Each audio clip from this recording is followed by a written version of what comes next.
Yeye mumeze mute twagarutse bwira mugenzi ngo twagarutse kuri ka gacano kacu ni all about tv je suis kwizo abari ahantu hagiye hatandukanye mu ntara mu mujyi wa Kigali hanze y'u Rwanda mu bihugu by'abaturanyi ndavuga Burundi Congo Kenya Tanzania Uganda mumeze neza banza ukore subscribe banza liking turi kwa gacano kacu natwe kazamuka wapfura we twebwe tudashaka kurya ku mafaranga ya YouTube se.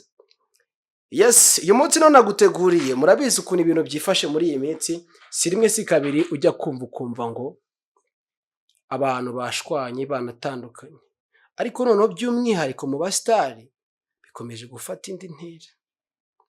Ubwo nimbivuga gutyo abantu benshi bahita mutekereza wenda nk'ibigezweho muri iyi minsi nko kubiri kuvugwa nko kuri Gafaranga no umusitari, Anete Murava no umusitari murabizi, ari wenda ari n'abatazi n'indirimbo yaririmbye niyo waririmbye indirimbo yitwa ngo niho nkiri ndacyategereje umugisha wawe mana ho wansize niho nkiri iyo ndirimbo rero ni witwa Anete Murava kugeza kuri umunota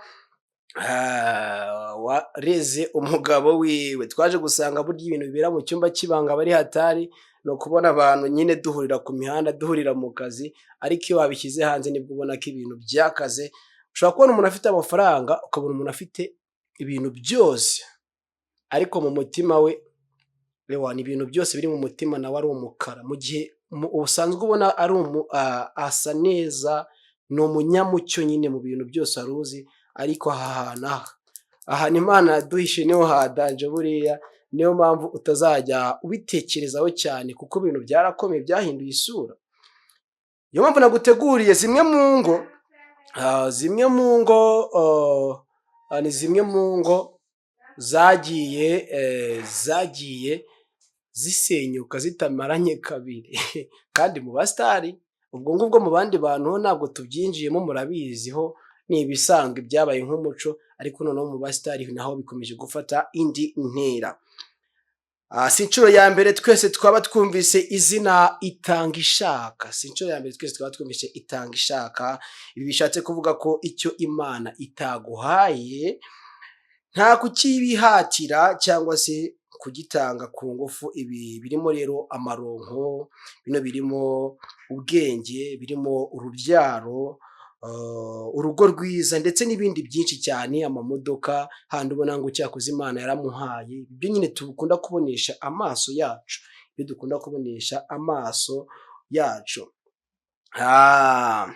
ariko nyamara hari n'igihe koko ubona ko Imana koko itanga ishaka. Niyo mpamvu rimwe na rimwe bidakunda kugarukaho na bamwe.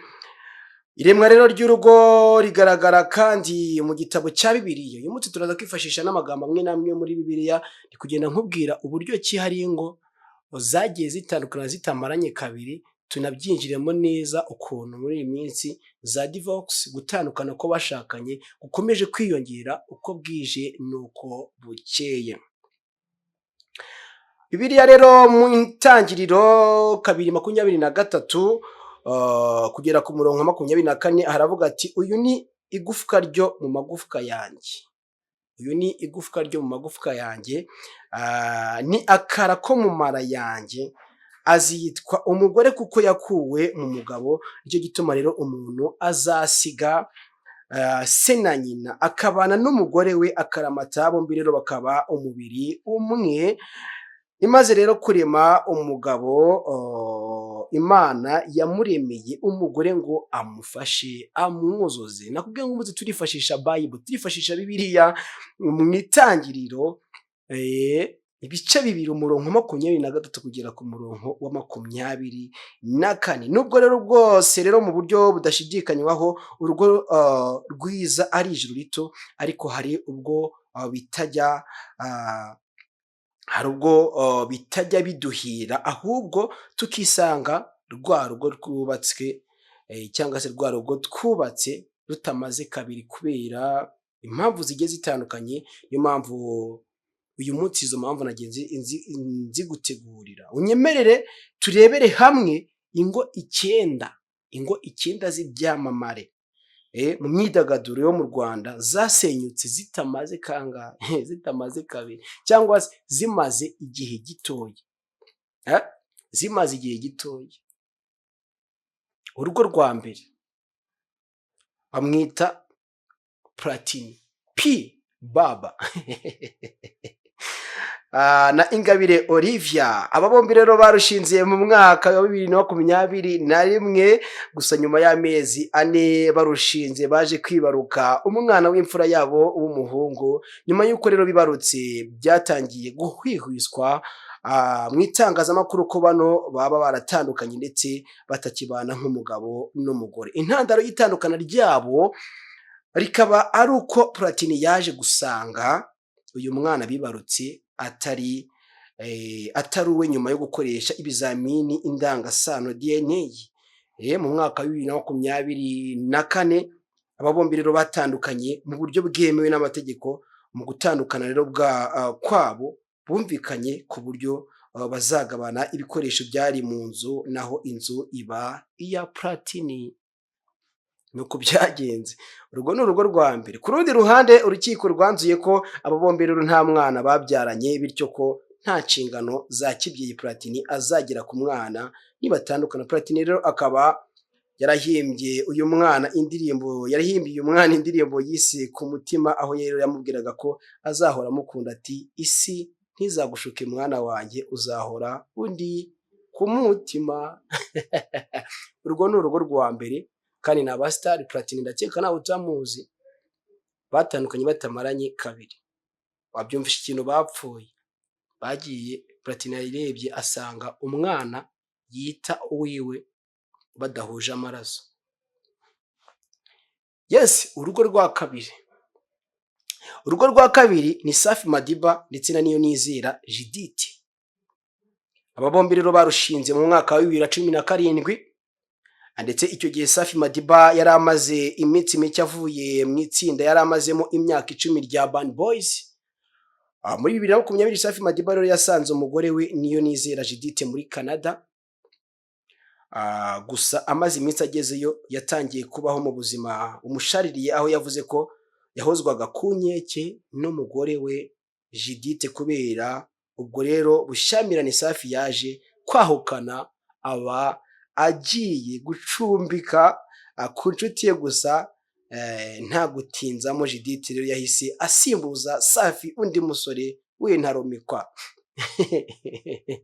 Nta gutinzamo kabisa, ati nta gutinzamo kabisa. Mu mwaka wa 2023 bidasubirwaho rero Safi Madiba yatandukanye mu buryo bwemewe n'amategeko n'umufasha we Niyonizera Judith, maze buri umwe anyura ize nzira. Mu rugendo rwabo rero, ubwo urukundo rwabo rwari rugitoshye, Safi Madiba yamuhimbiye indirimbo zitandukanye zirimo Igifungo ndetse n'iyitwa Hero. Nuko byagiye bigenda. Urwo ni urugo rwa kabiri kandi ni abasitari batandukanye batamaranye kabiri. Utaza kwibaza ngo bigenda bite, ndi kugenda bigusobanurira ukuntu byagiye bigenda. Urugo rwa gatatu ni urwitwa Muyoboke Alex ndetse na Ornella Daisy Muhimondo. Yitwa Muyoboke Alex. Aba bombi rero barushinze mu mwaka wa 2013, ndetse urugo n'urukundo rwabo byari bikomeye nk'inyundo, kugeza ubwo mwaka wa 2014 Alex Muyoboke rero yateguriraga umugore we igitaramo cyo kwizihiza isabukuru y'amavuko. Ni igitaramo cyari kiswe The Explosion Concert, cyabereye i Kigali muri Serena Hotel, kitabirwa n'abahanzi batandukanye barimo abafite amazina azwi mu muziki w'akarere ka Afurika y'Iburasirazuba, barimo nka Jackie Chandiru, Big Fizzo ndetse n'abandi benshi cyane. Nyuma y'uko kino gitaramo kirangiye, Alex Muyoboke rero yaratashye. Ageze mu rugo asanga umugore we naho hari, ndetse Ornella iryo joro yatashye igicuku. Ahageze Muyoboke rero yamubajije aho yarari, ku buryo rero ataye igicuku. Ibi byazamuye ubushyamirane bukomeye hagati yabo bombi. Rero umunsi wakurikiyeho umugore we yahise asubira iwabo i Burundi, ndetse kuva icyo gihe ntarongera kugaruka i Kigali. kuva icyo gihe narongera kugaruka i Kigali. Ubu ngubu ni witwa Muyoboke Alex, ndakeka mwese mumuzi, nawe nuko byamugendekeye. Ibaze kuva mu gitaramo ugataha ariko wari wagiteguriye, akaza kuhashyika nijoro wamubaza ngo yari arihe, akakubwira ngo ntibikureba. Byarangiye rero umugore yisubiriye iwabo mu Burundi. Nuko gutandukana rero kwabo naho ngaho byagiye bituruka hose. Yitwa Muyoboke Alex. Undi rero no witwa DJ Pius ndetse na Ange Umulisa, abo nabo baratandukanye. Barushinze mu mwaka wa 2014, maze nyuma y'amezi 4 barushinze baje kwibaruka imfura yabo y'umuhungu bise Yuhi Abriera. Umubano hagati yabo rero wakomeje kugenda neza kugera mu mwaka wa 2017 ni DJ Pius.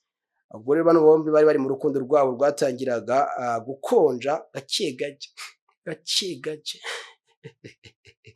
Iminsi rero yakurikiyeho ntabwo yabaye myiza, ndetse bidatinze buri umwe rero anyura ize nzira, aho DJ Pius yashinjaga Ange kutamwubaha ndetse no gutaha igicuku. Mu mpera za 2018 rero bano bombi bemeranyije gutandukana nk'umugabo n'umugore, ariko bakazajya bahurira ku nshingano zo kwita ku mwana wabo w'umuhungu babyaranye witwa Abriera. Urugo rwa gatanu n'urwitwa Shadibu ndetse na Medisare, bano bombi rero barushinze no mu mwaka wa 2012. Nyuma yo kurushinga rero baje kwibaruka abana babiri b'abakobwa, umwe rero wabonye izuba muri 2012 undi muri 2014. Nyuma yaho rero urukundo rwabo ndetse n'urugo rwabo rwatangiye kuzamo kidobya gake bidatinze muri 2015 Shadibu arahukana ndetse atwara abana be babiri, aho yahise ajya gutura Kacyiru avuye Nyamirambo, aho yabanaga na Medisare. Nuko byagenze nabo. Itandukana ryabo rero ahanini rikaba ryari rishingiye ku kibazo cyo gucana inyuma ndetse no kutabasha kumvikana ku mpande zombi. Nubwo ari imyaka 10 ishize batandukanye nk'umugabo n'umugore, ariko uyu munsi bahurira ku nshingano zo kwita ku bana babo. Nuko bimeze. Urugo rwa gatandatu n'urwitwa Aline Gahongayire ndetse na Gahima Gabriela, abo nabo baratandukanye, barushinze muri 2013. Bakora n'ubukwe bw'igitangaza,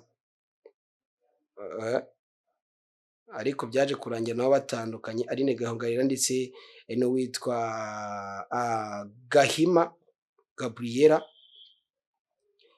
Urundi rugo nakubwira rwa karindwi n'urwitwa Uncle Austin ndetse na Mbabazi Liliane ndetse na Joanna. Austin yarushinze na Liliane mu mwaka wa 2006 gusa. Urugo rwabo rugahoramo intonganya za hato na hato, aho Austin yashinjaga uyu mugore we kuba yaramufatiranye we n'umuryango we, bagatuma ashaka akiri muto. Austin rero yaje gusaba gatanya n'uyu mugore mu mwaka wa 2010 gusa. Icyo gihe ntiyabishyiramo ingufu nyinshi mu buryo bwemewe n'amategeko. Yaje guhabwa iyi gatanya nyuma y'imyaka 5 mu mwaka wa 2015. Nuko byagenze. Urundi rugo nakubwira n'urwitwa Biju ndetse na Lionera Sentore, abo nabo baratandukanye. Barushinze mu 2022 mu birori bihenze bibereye ijisho byabereye Golden Garden kwirebero mu mujyi wa Kigali. Byari ibirori byiza cyane kabisa. Gusa nyuma y'iminsi mike barushinze, uyu mugore yaje kwibaruka umwana w'umuhungu, nawe Lionera Sentore aza gufata umwanzuro kuko batandukana, kuko yamenye amakuru yuko uwo mwana nawe atari uwe. Yaje kumenya ko uwo mwana nawe atari uwe. Nuko byifashe rero. Abacyenda n'uwitwa Ama-G The Black ndetse na Uwase Liliane, abantu bombi nabo barushinze mu mwaka wa 2017 mu birori bibereye ijisho byabereye Runda mu karere ka Kamonyi. Gusa nyuma yuko barushinze hagati yabo hakomeje kuvugwa amakimbirane adashira, hanini rashingiye ku mitungo irimo inzu babagamo. Byaje kurangira nabo batandukanye yatse gatanya. ngizo ingo 9 z'abasitari zagiye bagiye bamenyana bagatandukana badashize n'igihe, kandi ari ba bantu baba bakoze ubukwe bwa danje, ari ba bantu bavugwa buri munsi, ari ba bantu bashatse abagore beza n'abagabo beza. Ubwo rero ukibaza ngo ni kubera iki muri iyi minsi za gatanya mu basitari zitajya zihagarara? Ntabwo zijya zihagarara, ariko uretse ko no mu bandi bantu za gatanya ziraba, ariko mu basitari biri gufata indi ntera. Yes, reka ngusoreze rero, reka dusoreze ahangaha. Gusa nibagiwe gukora subscribe, kurekinga ndetse no gusharinga kugira ngo tujye tubana uko bwije nuko bukeye. Iyi ni ya channel yacu ya All About TV, je suis Kwizo nk'ibisanzwe.